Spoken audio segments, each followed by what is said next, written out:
2-3 दिवस झाले किचनपासून सुरुवात होते व्हिडिओला. तर आज मस्त असं भरून वांगं बनवत होते टिफिनसाठी सुद्धा आणि आमच्यासाठी सुद्धा, म्हणजे डबा मी जे मेस लावले ना त्या डब्यासाठी सुद्धा आणि घरामध्ये खाण्यासाठी सुद्धा. मस्त असं जिरं लसूण फोडणी दिला, छान असं मसाला वगैरे परतून घेतला. मिक्सरमधनं वाटण काढलं होतं ते पण छान असं वाटून मस्त परतून घेतलं. नंतर वांगी वगैरे छान असं ते मसाल्यामध्येच परतून घेतलं. छान असं पातळ ना टिफिनसाठी, म्हणजे पातळ डाळ देण्यापरस अशी वांगी जरी दिली ना मस्त सावडीनं खातात आणि त्यांना आवडतं सुद्धा. नंतर ना असं चपाती वगैरे बनवून घेतला टम्म फुगलेले. आणि दुपारी माझा उपवास होता म्हणून चिप्स आणि लस्सी घेऊन आले होते.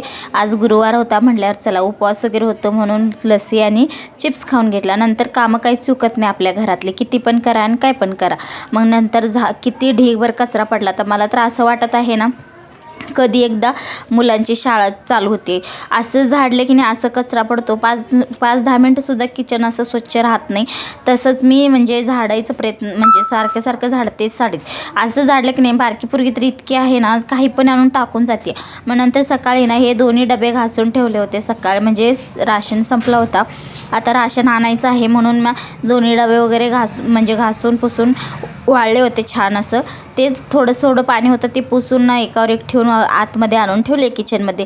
नंतर चिप्स आणले होते ना ते थोडं राहिलं होतं, चिप्स खात होते. नंतर चहा वगैरे ठेवला, चहा पण मस्त असं उकळलं होतं. चहा वगैरे गाळून घेऊन थोडंसं चहा घेतला.